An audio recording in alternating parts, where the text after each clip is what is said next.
Yep, I'm gonna say it. This has been the worst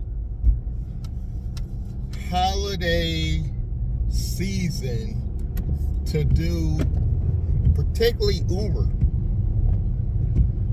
Lyft's been throwing me a bone every now and again. I like as if to feel sorry for me or something. I know it's just an algorithm, but every blue moon, Lyft will throw me something. But Uber trash this year.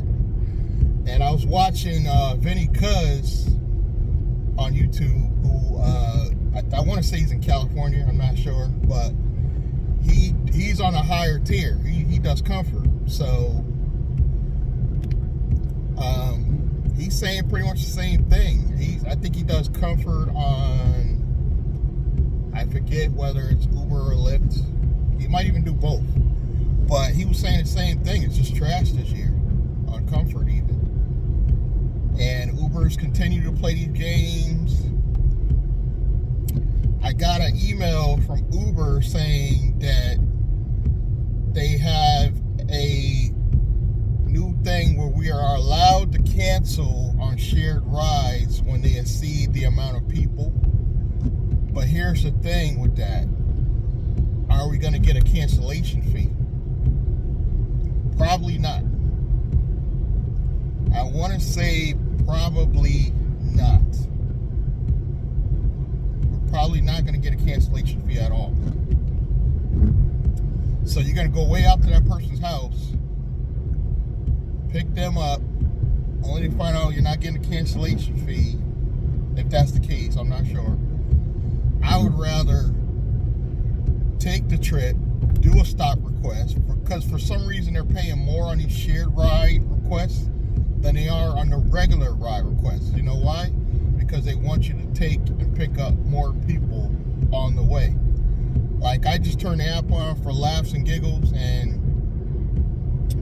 they tried to redirect me to, they tried to give me a shared ride to Hartford, and I was like, no. You know, it was like $9. It was an over 20-minute trip.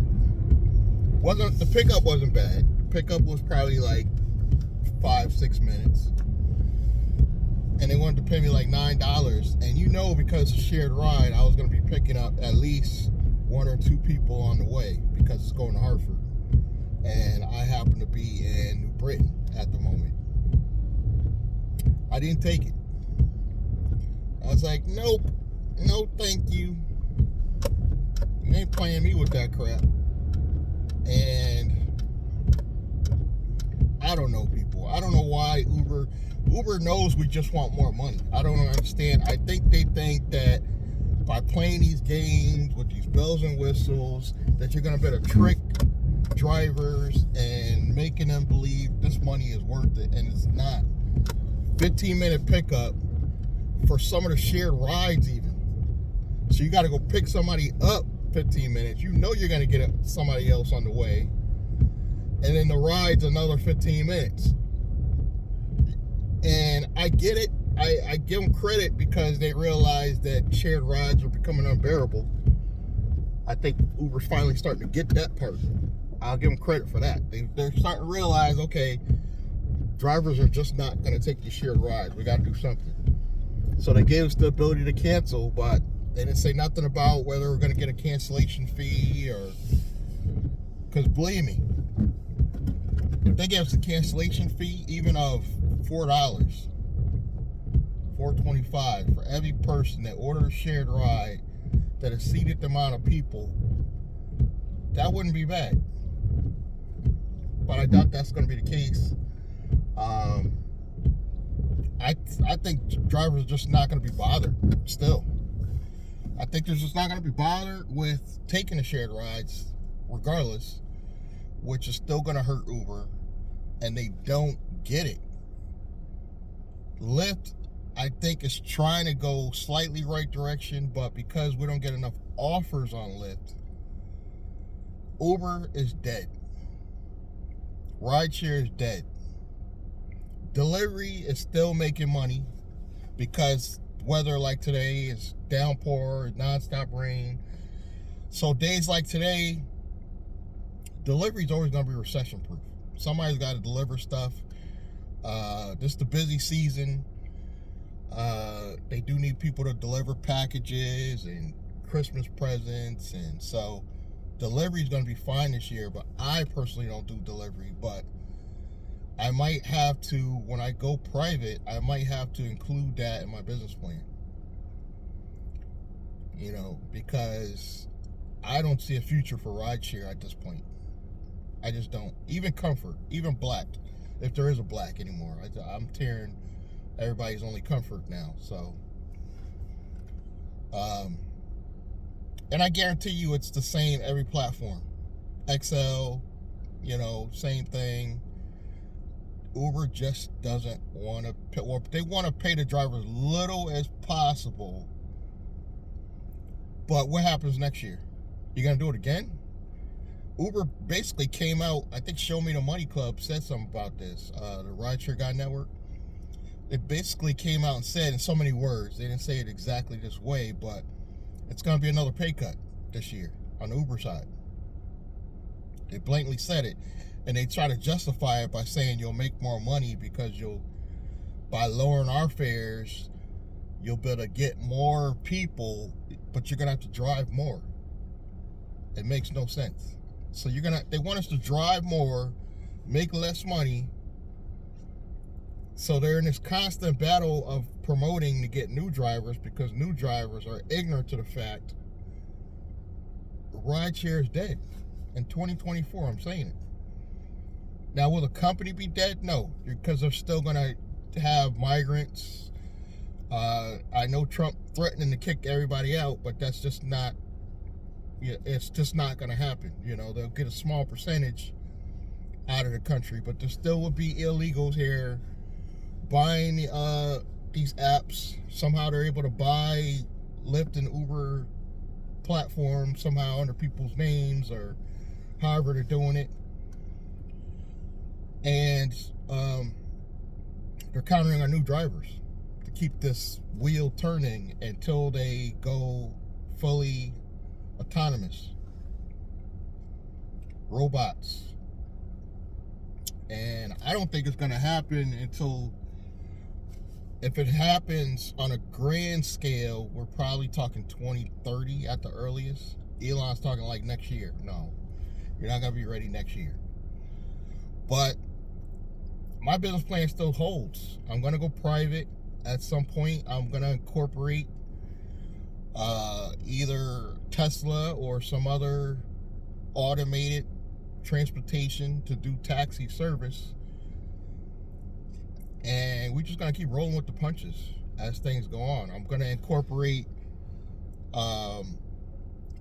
doing a courier style business as well.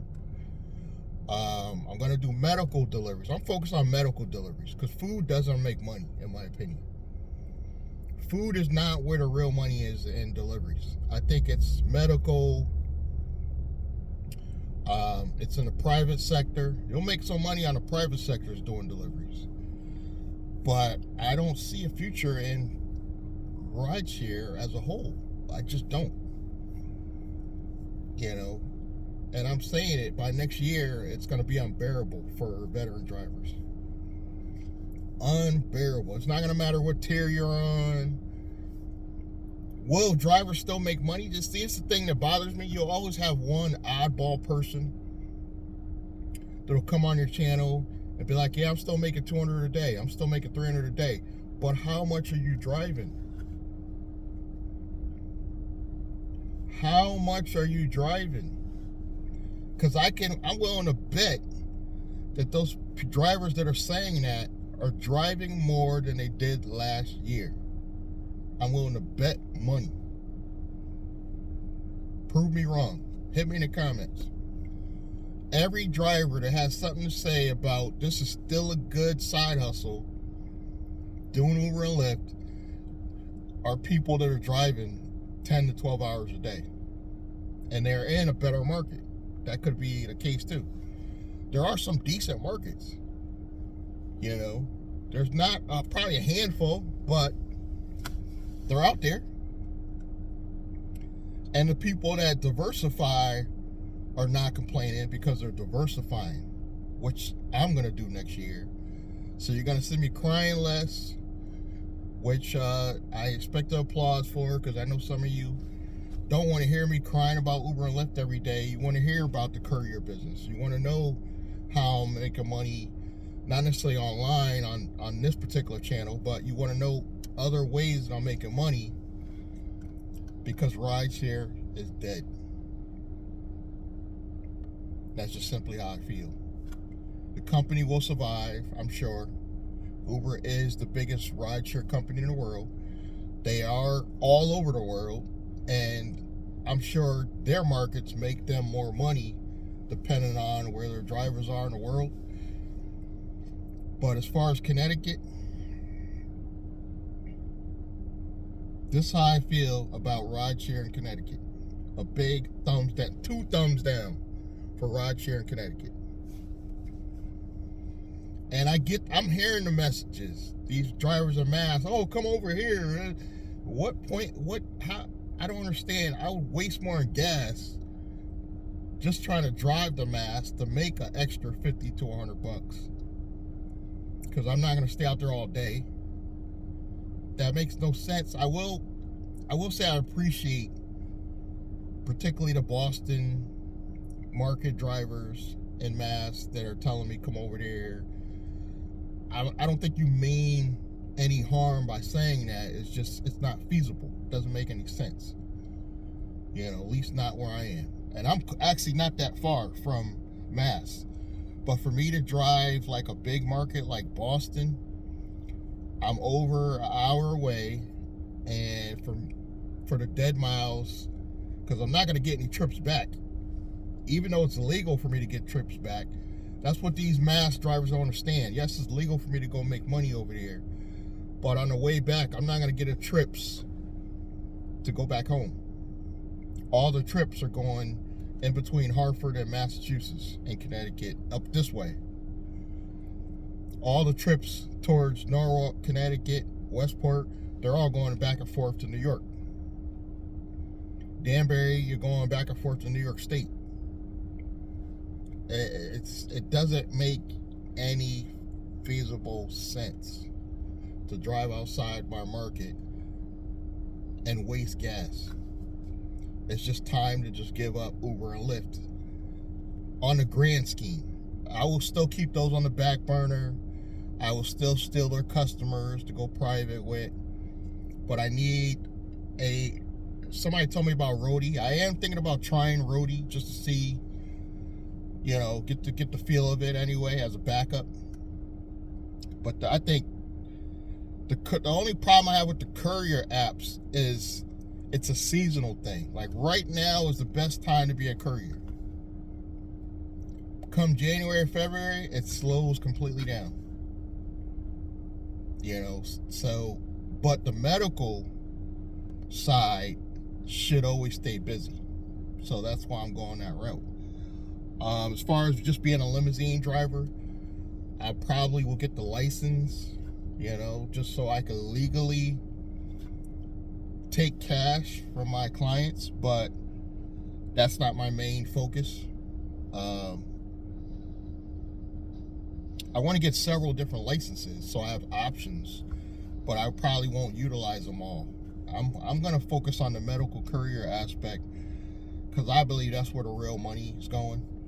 And I will still have a few private clients on the ride side. But going into 2025, that's the plan. And just focus on my online sales. Which eventually getting monetized on YouTube, eventually making some affiliate dollars online, I probably won't have to drive in the future at all. That's the goal.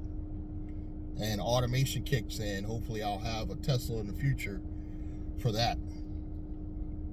But that's where we're at. Thank you guys for listening to me rant. I wish it was better news. I wish this was a great holiday. I can come out here and be like, oh, this is great. I got so much extra money this year. But between the weather and Uber playing games, Lyft not giving enough offers. Lyft's giving me better offers, but they're not giving me enough offers. Rideshare is dead. Just my opinion. Thank you guys for listening to me again. Please support the channel. Doesn't cost you anything. Subscribe, like, comment. Check those links below. And I'm going to see you guys in the next video. Thank you.